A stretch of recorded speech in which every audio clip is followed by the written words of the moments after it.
Good morning, everyone. It's Friday, October 7th, and I wanted to give you a quick shop update. I got all of the machines moved in this past weekend, and don't worry, I do have a ton of footage of all these machines being moved. I just need to edit it because it is quite a lot, and quite frankly, there's a lot of my friends standing in front of the camera, so I'll try to edit out most of the man-ass. I'll save a little bit. Anyway, here's what we've got going on. I stuck all of the machines and various other things over in this area of the shop so that I could do the work over here and tear out the spray booth structure and work on the concrete. The concrete problem is a little bit worse than I originally thought. I was originally thinking it was just this section here of the slab that was sloping down, but this whole corner over here also slopes pretty significantly towards that corner. I'm thinking, because I don't have enough money to pour the entire slab again, and I don't know yet how thick this concrete is. I need to do a little borehole, but I want to look into mud jacking or slab jacking, but I can't find anyone who has any experience with that sort of thing at all, having it done, I mean. So if you have any experience having slab jacking done, let me know down in the comments. I'm going to ask on some of the machinist forums as well. Now let's get to the meat and potatoes and talk about the machines that you guys have never seen. Starting with this beast over here. This is a Warner Swayze number 3. It's a turret lathe. I do have a fair amount of tooling for this. The way this works, this is actually just set up for a step drilling operation from the previous owner. I bought this, by the way, for the princely sum of $300, tooling included. So the way this works is this turret here, there are stops on the back. There's this large hand wheel here. You run it all the way up, it will hit the stop, and when you run it back, it automatically indexes to the next tool, and you can run it forward again. There's actually a stop in the spindle there. I have a couple of chucks to go on there. They were just taken off when I moved it. You can also have multiple tool posts here on the crossfeed, so one there and perhaps a cutoff tool on the back side. I don't actually know what all of these handles do yet. I'll have to wait until I get it under power. I do have a turret lathe handbook from Warner and Swayze, so I'll be featuring that as well. Let's move on over here. Under the pallet jack, I have half of my CNC mill. The other half is sitting over there. This machine and that closing lathe right over there were actually just given to me. I had a friend that got a job up in the Chicago area, and he couldn't take his machines with him, so he just asked if I wanted them. And I was like, what do you mean wanted? And he said, if you can move them, you can have them. So I've had them in storage for a couple of years now, more than that actually. And this was originally taken apart by him to get it into his garage, and he never even put it back together. So I've got the gantry crane that I borrowed from my buddy Larry. You'll see that a lot in the moving videos. I've got that set up over it so that I can put the head back on. I just need to find the time to do it and figure out how I'm going to rig it where it's not going to start sloping down at the spindle area, because that lifting eye, that's the balance point for the entire machine, not just for the head. It's got a Dynapath control.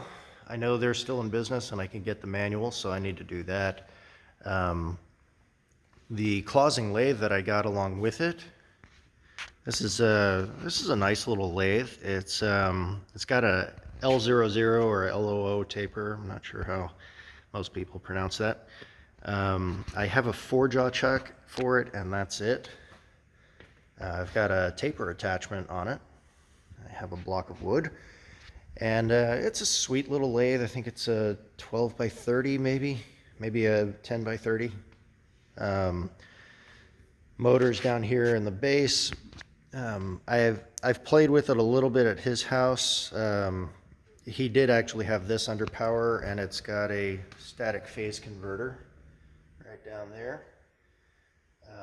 My buddy Larry, that has given me the gantry crane to use, is also an electrician. So I'm planning a video with him to talk about phase converters versus VFDs, and go over the differences between static phase converters and rotary phase converters, as well as VFDs. He's much more well versed in VFDs, but if you have any questions on phase converters or VFDs, let me know down in the comments so that we can actually do a little bit of digging into it and answer them thoroughly. Let's see, what else? There's my Bridgeport with the head turned upside down. You've seen plenty of that. This is the backside of the Hendy lathe that I've been restoring. That's pretty buried, so I won't really show you too much of that one. But there's another machine over here that you haven't seen that I just got, and this was another one of those it's free if you can move it machines. So this is an Index Model 40 milling machine. This thing is pretty small. I mean, I'm 6'1", and this is about nose height for me, maybe a little bit lower. So this thing only weighs about a half a ton, maybe 3/4 of a ton. I think it's a 40-inch table, if I remember correctly. It's a nice little machine. It's got some gib issues that I need to tighten up, but I think those are going to be relatively easy to do. So I'll have videos on this guy, and this is a fantastic machine for the home shop environment. It doesn't take up a lot of space, and it's a decent little machine. The only issue right now is that it takes Brown & Sharp number 9 collets in the spindle, but Index is still in business. They're up in Michigan, and they will regrind the spindle if you send it to them with the bearings.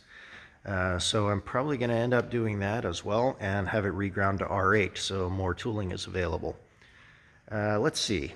You guys have never seen this. I got this for about $100 or so, and it's a Whitney Jensen punch press. The punching is done by screwing this down, so it's not a flywheel type press like you would normally see. And you've got a die body down there that you can put a variety of punches, and I have quite a lot of punches for it. I have my air compressor right here. Someone had suggested in the previous video that I stick it over here in my well nook, and I like that idea. I think I can fit it through the door.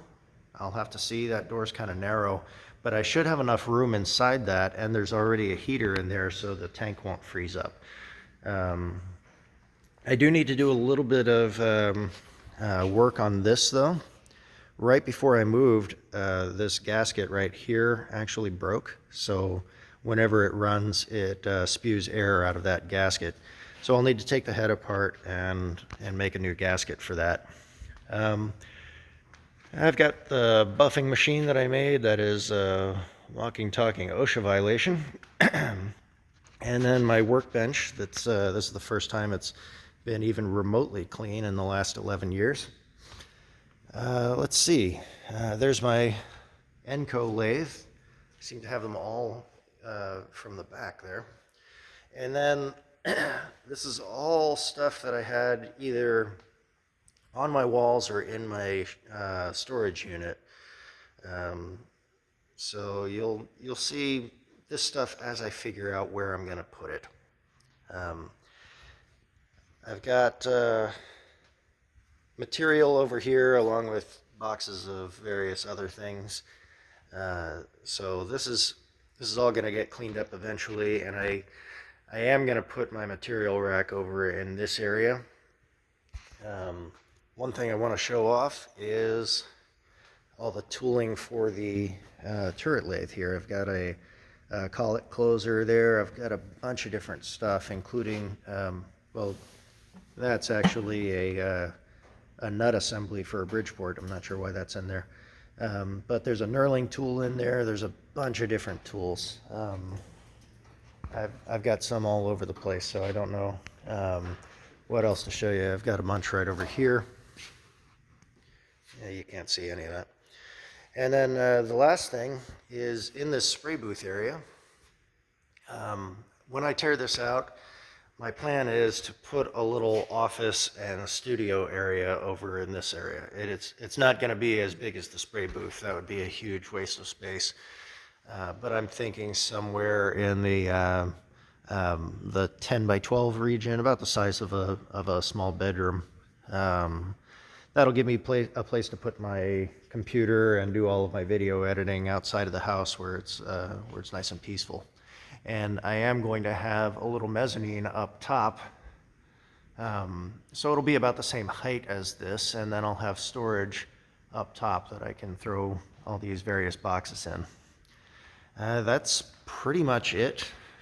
It's probably past time for me to go to work now, but anyway, here it is, as much of the shop as I can show you with my phone. Thanks for watching. I'll see you next time.